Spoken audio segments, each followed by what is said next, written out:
Hi, ಎಲ್ರಿಗೂ ನಮಸ್ಕಾರ. ಇವತ್ತಿನ ರೆಸಿಪಿ ದಿಢೀರ್ ಚಿತ್ರಾನ್ನ ಲೆಮನ್ ರೈಸ್. 5 ಮಿನಿಟ್ಸಲ್ಲಿ ಆಗೋಗುತ್ತೆ. ಯಾರಾದರೂ ಮನೆಗೆ ಬಂದಾಗ ಅರ್ಜೆಂಟಿಗೆ ಏನಾರು ಮಾಡಬೇಕಪ್ಪ ಅಂತ ಅಂದಾಗ 5 ಮಿನಿಟ್ಸಲ್ಲಿ ಆಗುವಂಥ ರೆಸಿಪಿ ಇದು. ಬನ್ನಿ ಹೇಗೆ ಮಾಡೋದು ಅಂತ ನೋಡೋಣ.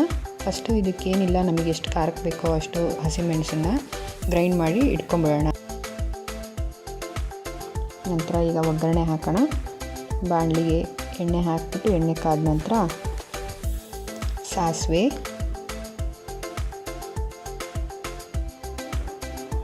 ಶೇಂಗಾ ಚೆನ್ನಾಗಿ ಫ್ರೈ ಮಾಡ್ಕೊಳ್ಳೋಣ.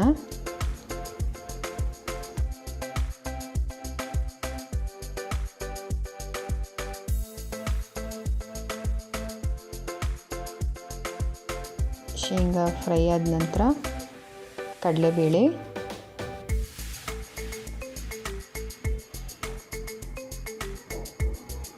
ಇವಾಗ ಇದಕ್ಕೆ ನಾವು ಗ್ರೈಂಡ್ ಮಾಡ್ಕೊಂಡು ಇಟ್ಕೊಂಡಿದ್ವಲ್ಲ ಹಸಿಮೆಣಸು, ಅದನ್ನು ಹಾಕ್ಕೊಳ್ಳೋಣ. ಇದನ್ನೇನು ಜಾಸ್ತಿ ಫ್ರೈ ಮಾಡೋದು ಬೇಡ. ಕರಿಬೇವಿನ ಸೊಪ್ಪು, ಅರಿಶಿನ, ರುಚಿಗೆ ತಕ್ಕಷ್ಟು ಉಪ್ಪು, ಇದಿಷ್ಟನ್ನು ಹಾಕ್ಬಿಟ್ಟು ಆಫ್ ಮಾಡಿಬಿಡಿ ಗ್ಯಾಸ್ನ. ನಂತರ ತೆಂಗಿನಕಾಯಿ ತುರಿ,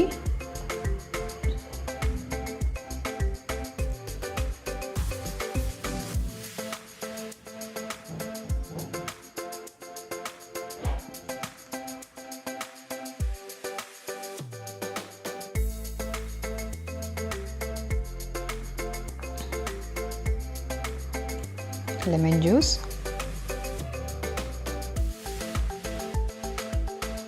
ಸ್ವಲ್ಪ ಸಕ್ಕರೆ,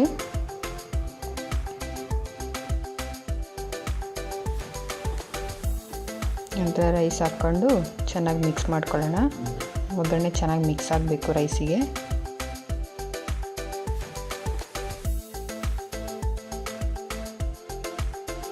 ಲಾಸ್ಟಿಗೆ ಕೊತ್ತಂಬರಿ ಸೊಪ್ಪು ಹಾಕ್ಕೊಂಡು ನೀಟಾಗಿ ಮಿಕ್ಸ್ ಮಾಡ್ಕೊಳ್ಳಿ. ತುಂಬ ಚೆನ್ನಾಗಾಗುತ್ತೆ. 5 ಮಿನಿಟ್ಸಲ್ಲಿ ಆಗೋಗುತ್ತೆ. ಒಗ್ಗರಣೆ ಹಾಕೋದಷ್ಟೇ ಕೆಲಸ. ರೈಸ್ ಇದ್ಬಿಟ್ರಂತೂ 5 ಮಿನಿಟ್ಸಲ್ಲಿ ಆಗೋಗ್ಬಿಡುತ್ತೆ. ತುಂಬ ಚೆನ್ನಾಗಿರುತ್ತೆ. ಟ್ರೈ ಮಾಡಿ.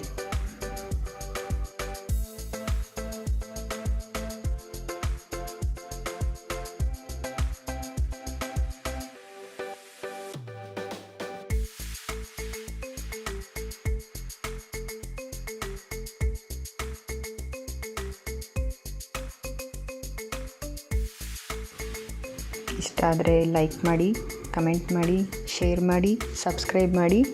Thank you. ಬಾಯ್.